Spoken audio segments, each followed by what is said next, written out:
All right. Thank you for coming. My name is Eponine Romo. I am a senior here at Central, majoring in political science with a law and justice minor. I will be returning next year to start my master's in law and justice. So we're going to start out with something really lighthearted, super easy to talk about, not stressful at all. And we're going to talk about cannibals today. And we are going to talk about the criminology theories that can explain the acts of cannibals. If I can get this to cooperate.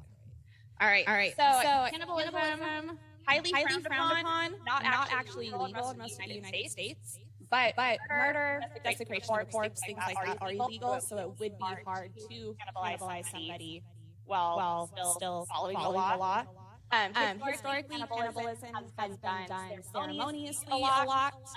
3 different tribes throughout Africa, South America. It has also been done as a survival mechanism. One common instance of that is the Donner Pass, where a group of travelers was stuck in a mountain pass, really cold winter, and had to eat those who died in order to stay alive. Sometimes though, people just eat people because they want to. Those are the people we'll be talking about today. The first of which is Jeffrey Dahmer, probably one of the most well-known serial killers in American culture. He was found guilty of murdering 17 people. It's not known exactly how many of his victims cannibalized, but it was the majority of the later half of his victims. The second person we'll be looking at is Sara. He is a murderer from Japan, murdered and cannibalized one woman, and because of some weird legal loopholes, is actually free in Japan and is not serving time anywhere and is profiting pretty heavily off of his crimes.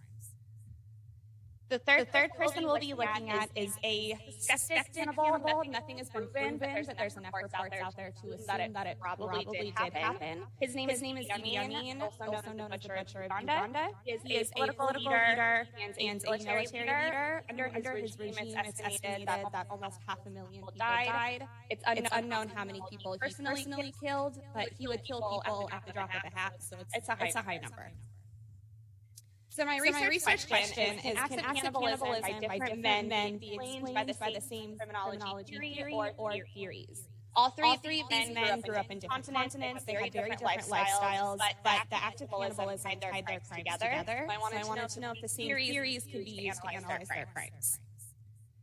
My research method was a case study analysis. So I went through and read a bunch of journals, a bunch of movies, a bunch of documentaries, books, whatever sources I could find to put together biographies of these men, and then was able to use those biographies against these criminology theories to see if what happened in life fit in with what these theories state should happen. And the theories that we'll be looking at are social bond theory, social learning theory, and general string theory, which are 3 mainstream criminology theories. The challenge I had was finding credible information because Hollywood has gotten a hold of these stories. A lot of stuff has been sensationalized, has been over-dramatized, so it was hard to find what was factual and what had been overplayed. So for social bond theory, the basic concept is that humans will naturally deviate from kind of good behavior and they'll commit crime because it's more convenient. It's much quicker and faster to go into a bank and rob $1 million than it is to go to work and make $1 million. However, when you create social bonds, relationships, commitments, involvements with people such as teachers, friends, different people in your community, you're less likely to commit crimes because you're more likely to follow social norms because you created that relationship with your community.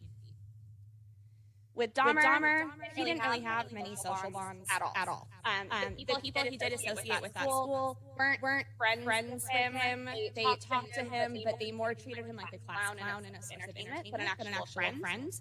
He didn't have a very great family relationship. His dad was really busy. He was a chemist. He was away at work a lot. This left Jeffrey Dahmer at home with his mom, who suffered from a lot of mental health problems and was up on up to 20 different medications at a time, and suffered from seizures. Just wasn't really present mentally, even if she wasn't present physically. And he had very poor attendance at school.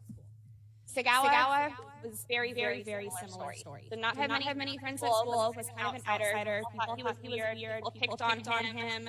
He described in an interview saying that he felt like he was an alien from another planet who had just dropped on Earth and stuck living here with all these other people who he just didn't feel like he connected with at all.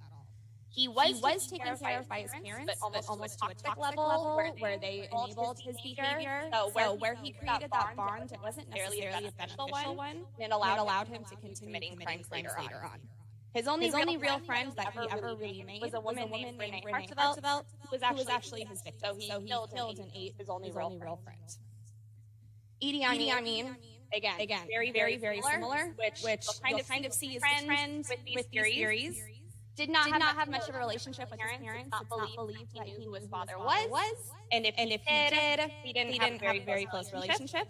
He had sporadic attendance in school. He had a successful military career, but this was mostly based off of his really big physical size and willingness to do almost anything that was asked of him, not necessarily the bonds that he created with the other people in the military. Now, social learning theory states that criminal behavior is learned through watching other people. So you're not going to naturally engage in these things. You're going to pick up on criminal behavior from watching other people engage in criminal behavior and then be rewarded for that criminal behavior. That can happen through slowly spending time with people. Your opinions on right and wrong can shift. You can start to imitate other people. So your behavior can change. With Dahmer, like I said, people laughed at him, not with him. So when he acted out in school and people laughed at that, it kind of reinforced that negative behavior. When he had victims escape from his apartment on more than one occasion as well. One of the times the victim was returned to him by the police and was later murdered. Other times, just nothing really happened. They just left, and that was the end of it. So he was continually able to break the law, feel the thrill from that, and then not face any repercussions. Issei Sagawa was very influenced from his childhood. He really liked the Hansel and Gretel story because of the cannibalism that occurred in it. And he recalled a game that he played with his uncle as a child that also involved him pretending to him, which he said kind of planted the seeds of that cannibalistic desire, which he knew wasn't healthy, but when he tried to speak to a therapist about it, he was ostracized for it, and that pushed him away. And then Idi Amin also learned his brutal behavior through watching other people in the military. As they acted out and killed more people and acted more violent, they rose to power and taught him that he could do the same thing. And he was a very brutal leader. General brain theory states that when people are under high amounts of stress, then they are more likely to commit crimes. So if there is an unsuccessful attempt to achieve some sort of goal in your life, and then there's a lot of negative stimuli, but not a lot of positive stimuli, people are drawn to commit crime as a form of like a coping mechanism. So it makes them feel better. So whether that's drug use or cannibalism. They do it as a way to kind of ease the stress and strain that they're feeling. With Dahmer, he struggled a lot with his homosexuality, struggled a lot with not having friends in school, he struggled a lot with his stick, and a lot of that caused a lot of strain in his life. He had a lot of negative emotions, was not able to process those in a healthy manner. Similar to Sagawa. His mom went into preterm labor with him, so his whole life he was a really small size and caused him a lot of stress. He was really self-conscious about this, and his solution was to eat somebody who possessed the traits that he desired, thinking that he could then obtain those traits through consuming his friends. Idi Amin, again, was not very successful in school. He had poor English skills, and because of this, he had to retake military tests multiple times, which was stressful for him because he really wanted to be up in the military ladder. In addition, he was a military leader and the leader of a sovereign state, all of which come with a lot of stress. He was responsible for a lot of things, and he was unable to process this and took it out in really violent methods instead. So the findings show that all of these men have really similar backgrounds. Even though their lives were very different, they all had really poor social bonds. They all had high levels of stress, and they had high levels of negative reinforcement for their criminal activity. So we can find that the same criminology theories do explain the action of these three men, even though their crimes differ on a surface level. And then references, and then any questions.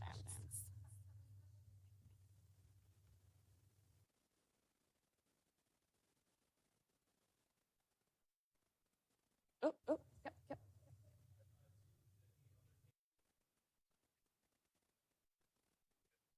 I just did these three, but for further research, I think it would be really interesting to look into other cannibals as well as cannibals of different genders. There is research that when men are under stress and when women are under stress, they experience it differently.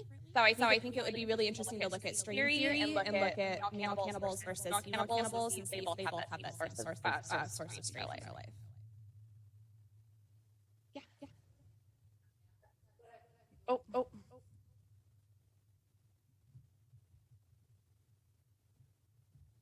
think it might just be the audio. No.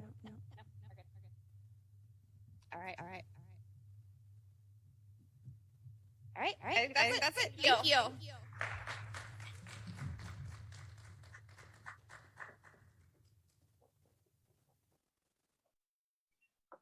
Are you able to see and hear me properly?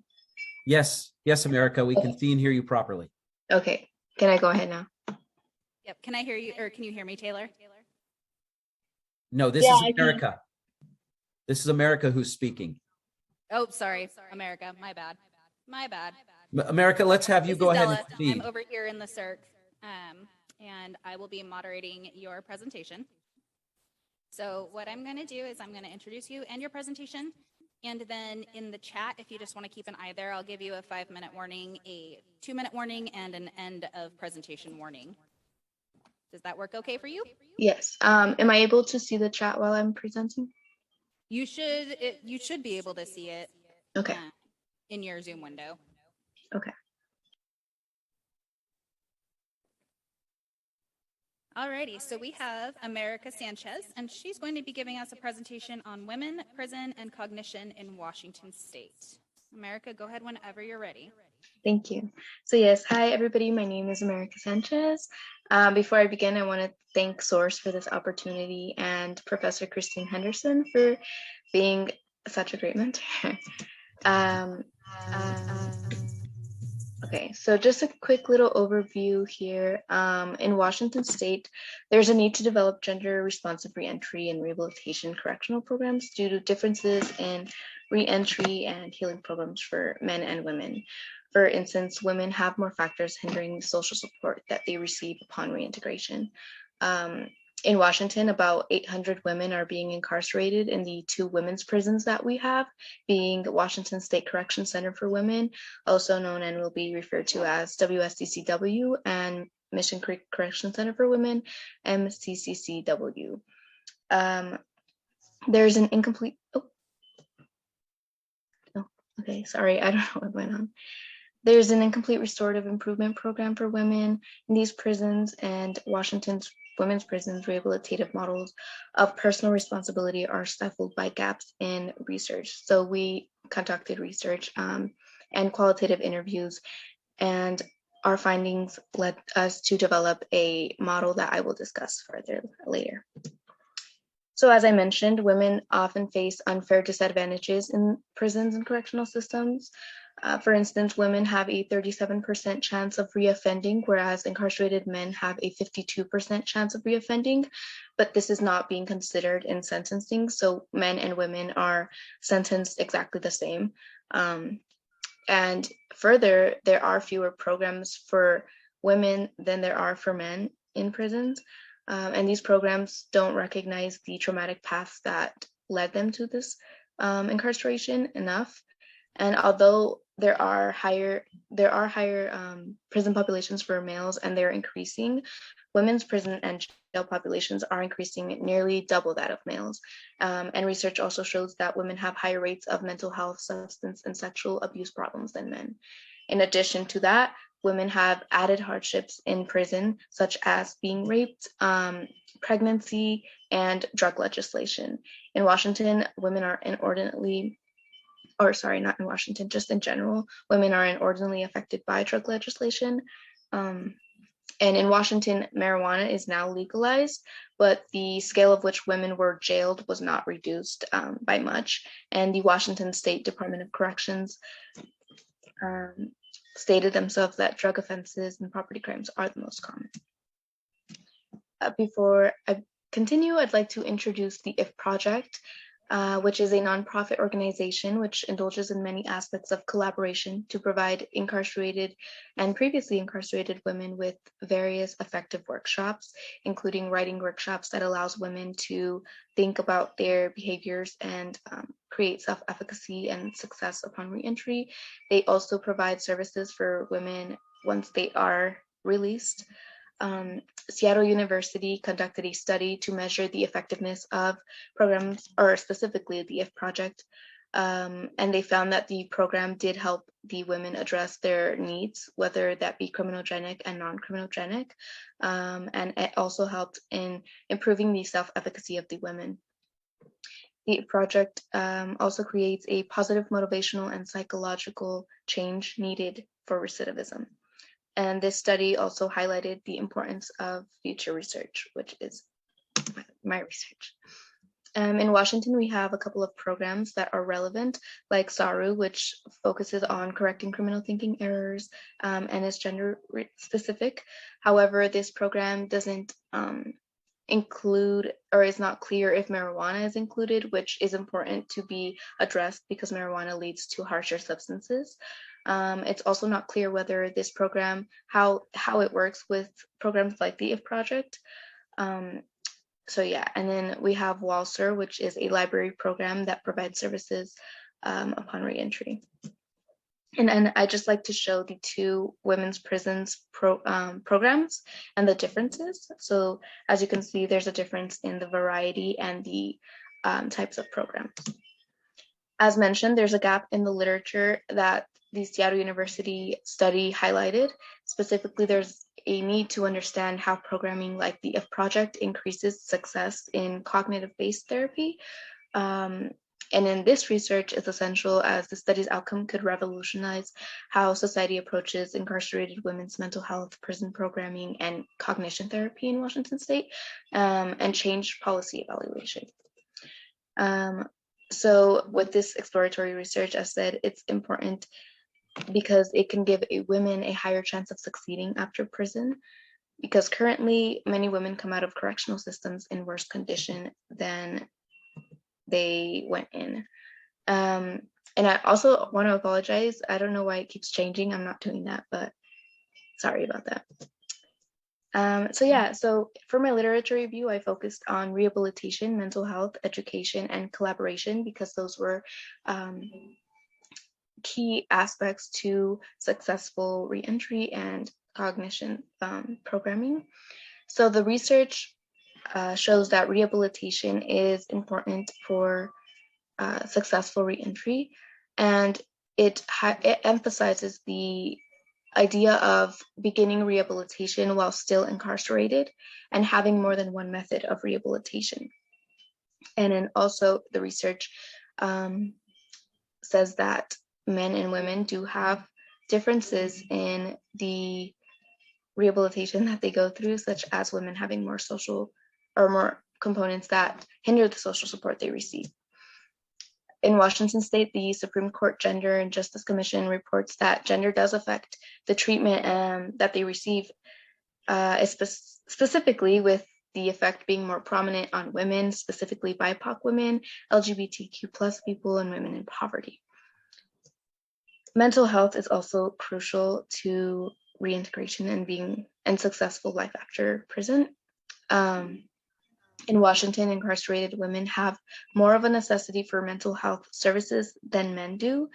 And research shows that women who suffer from more serious mental illness are more likely to reoffend. That's why it's important to have routine mental health evaluations that can help correctional personnel be on top of it and know who is more at risk.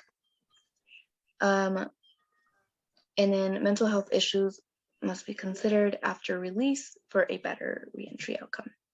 Education is also important, as shown by the Boston University Prison Education Program.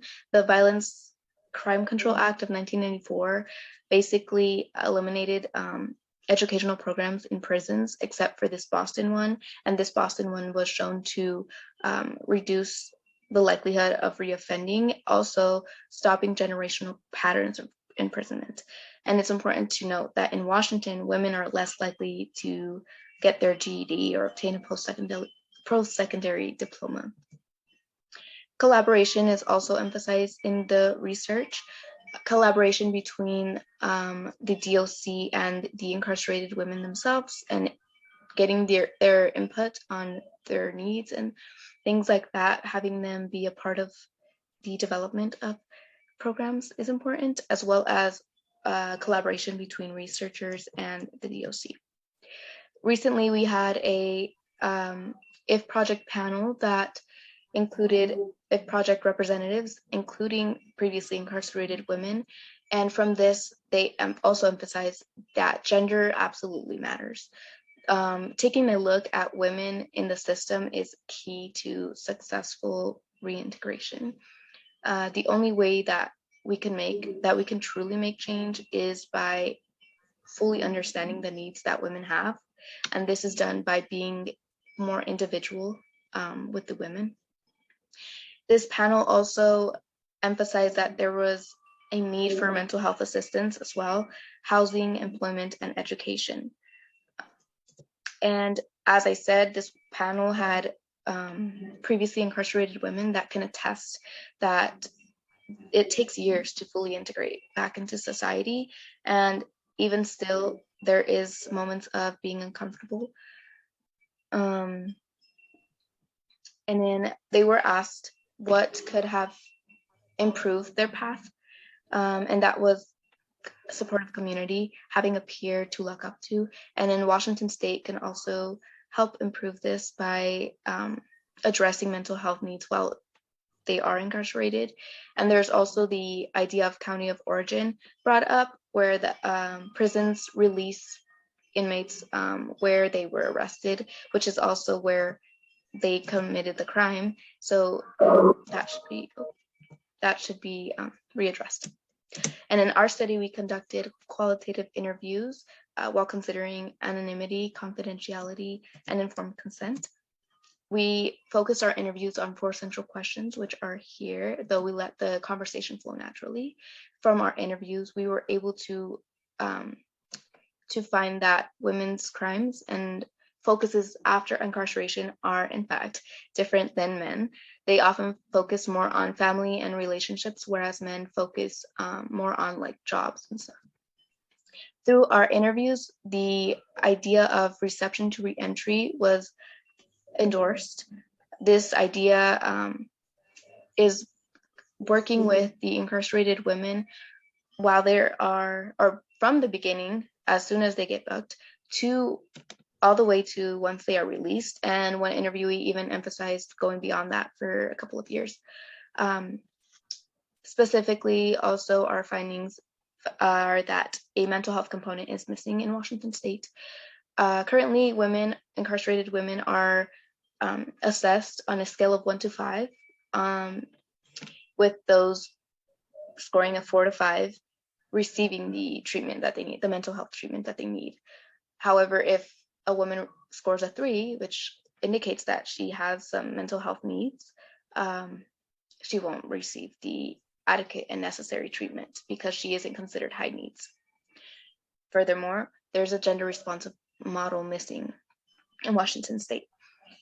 These assessments that they receive that evaluate the risks and their needs are gender neutral. They aren't gender specific. And as the research shows, and the IF project panel, and even our interviews, gender absolutely matters, and there are gender differences in the risks and needs of men and women incarcerated. Furthermore, holistic support is necessary. Support from the community and organizations all around. That is why the IF project is highly endorsed by the research, by our interviews, and many more. However, funding and accessibility can be a factor to this lack of a gender responsive model. And right now, COVID is also affecting. However, after our first interview, there was a women's division announced that was being implemented, which is a step in the right direction. Washington also has a gender responsive policy that focuses on being gender responsive, but it also was recently revised for the first time to include established training, which is good. However, this policy relies on the assessments that I mentioned earlier that are not gender-based.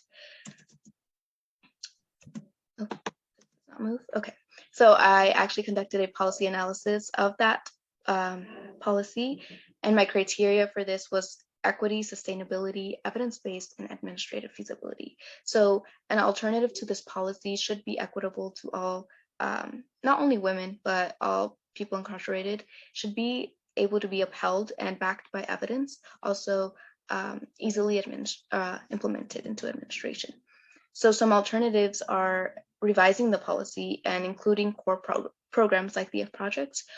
And another alternative is following the DOJ NIC guide to creating a statewide gender responsive model, which is this. This is the DOJ NIC gender responsive model. That is a guide to for states to create their own gender responsive model in prisons. So these models should incorporate the opinions of the inmates themselves and correctional personnel, be evidence-based, have resources and collaboration that emphasize or encourage the self-efficacy of women. It should include sensitivity training, encourage confidence, but also be cautious not to re-traumatize women, should be equitable, measurable, and regularly revised. And I apologize, I'm going kind of quick because I'm running out of time. This is not moving. Okay. So for my policy analysis, I recommend that the best recommendation or the best alternative to the DOC policy that we currently have is to implement an evidence-based statewide gender responsive model according to that guide that I just showed, which we developed. Well, Christine and I developed our own model, which is shown here, and it just kind of it uses the guide that the DOJ and NIC give us.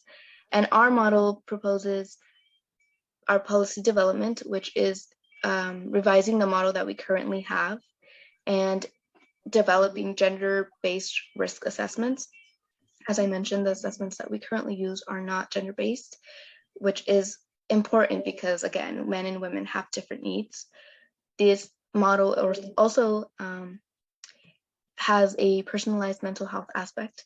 So women's mental health is not being sufficiently addressed, as the literature says. So we propose that there should be a model that does address these needs individualized. Also, an increase of funding is necessary. As mentioned, the lack of gender-based model is because of a lack of funding. And our model also includes critical components that the research shows are important for successful reentry, like education, collaboration, family and social support building, trauma-based learning, legal and financial education and literacy, and the community and the women's opinions. So our research is solely based on the 2 women's prisons in Washington State and to Washington State. And these are my references. Thank you so much. Sorry for being kind of rushed. And if you have any questions, please feel free to ask. We don't have a whole lot of time for questions. We don't have any here in person, and I didn't see any pop up on the chat. If anybody is watching online and wants to send them in the chat, we can always respond to them. America, I can forward them to you, and you can respond to them separately if that works okay. Yep. All right. Thank you very much, America. We appreciate you.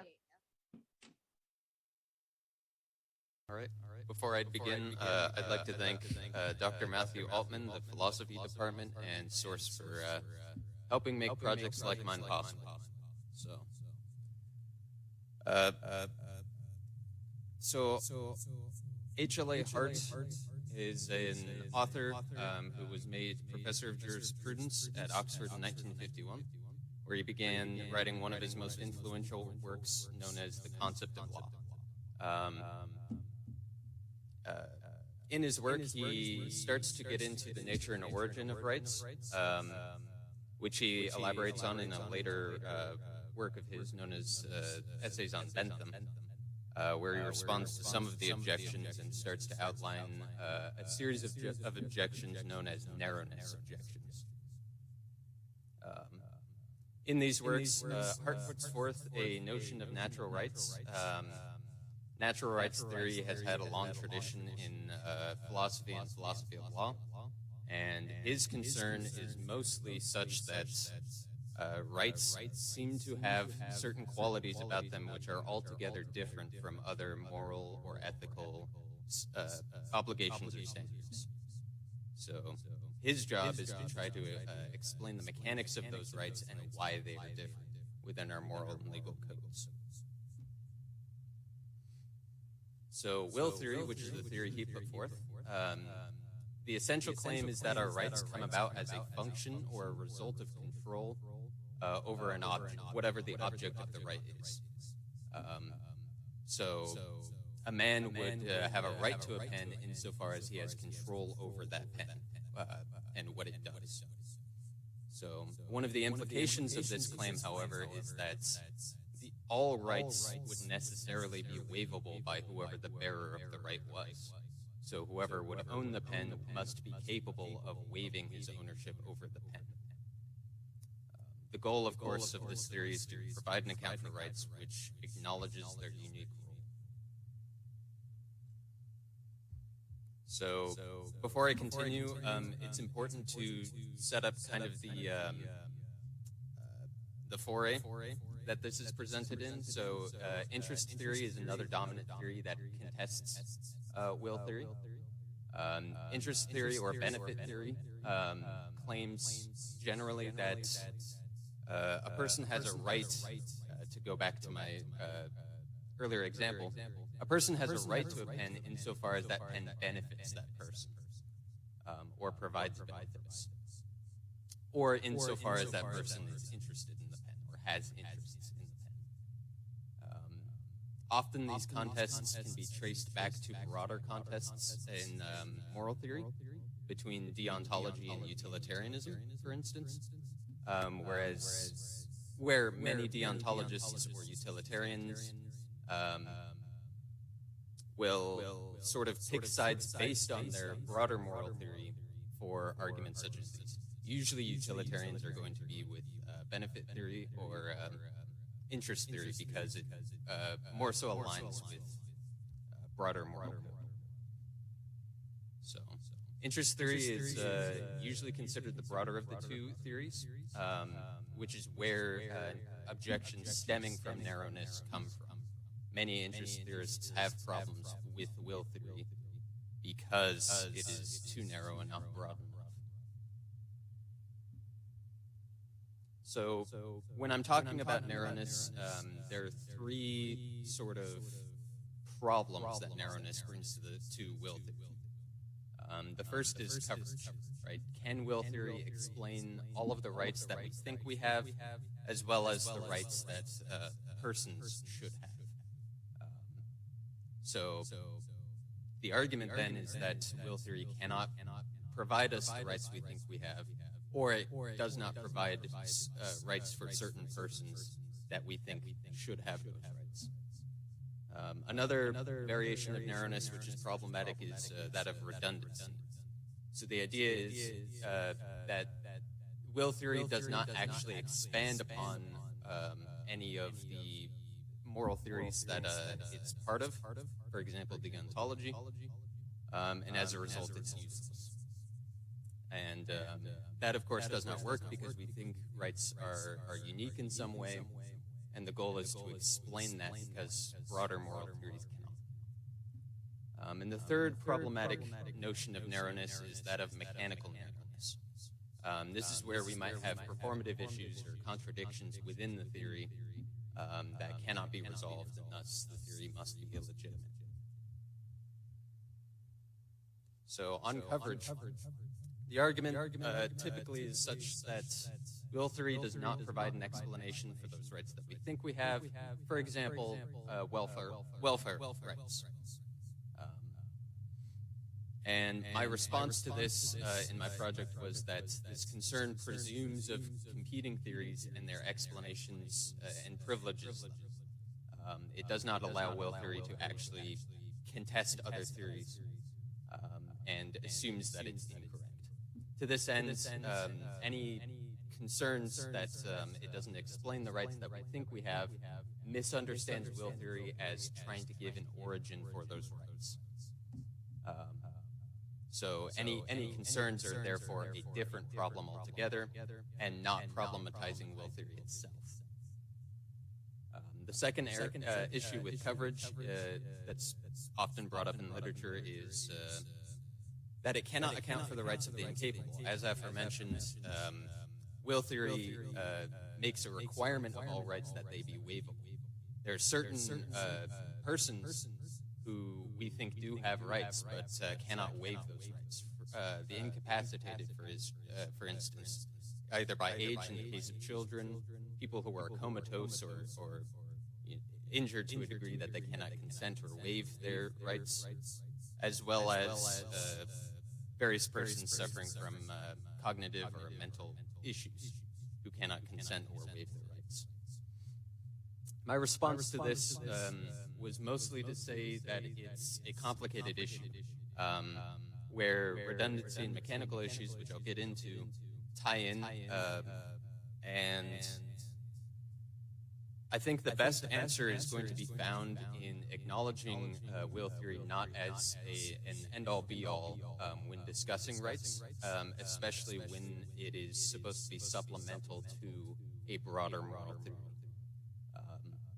My response to mechanical issues also applies here, which we'll get into, where we need to rethink what waivability is, or what the necessary waivability of rights is.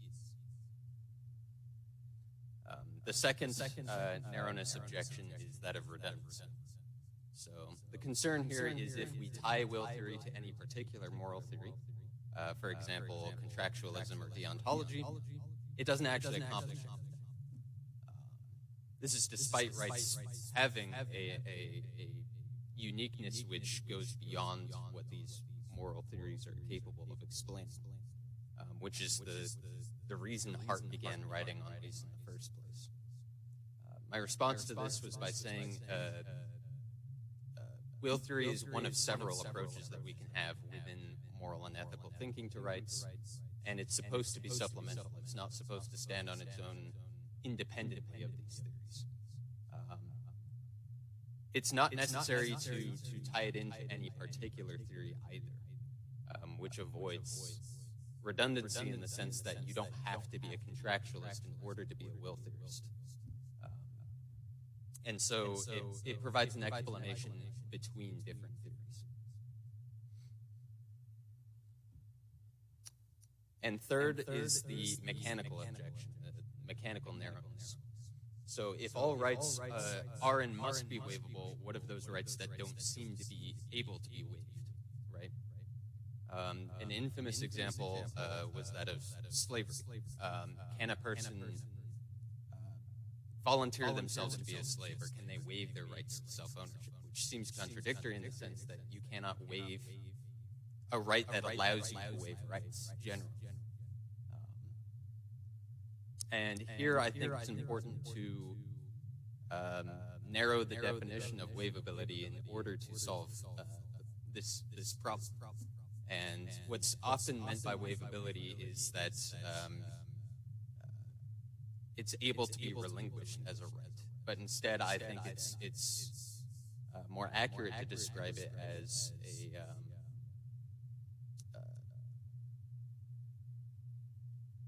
as a way to. Sorry, I got my tongue. Waivability is typically such that one can relinquish a right or portions thereof rather than giving it out indefinitely.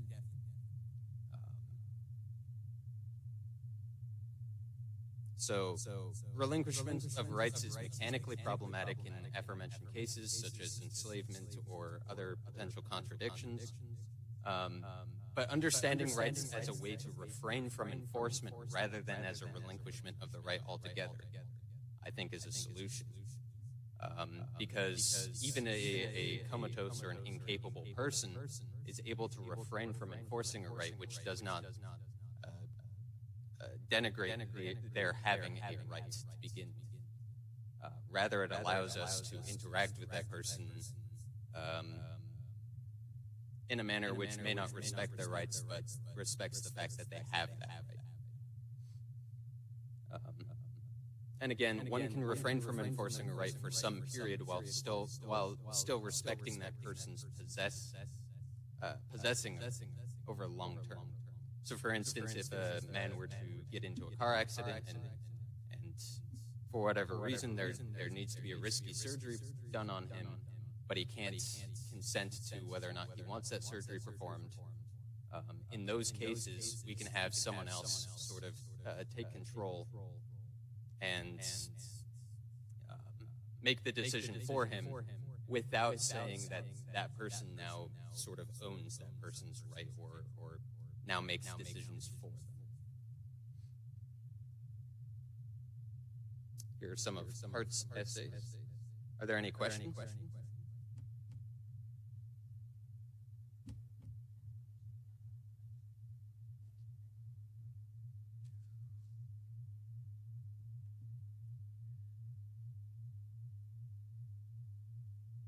Stop this.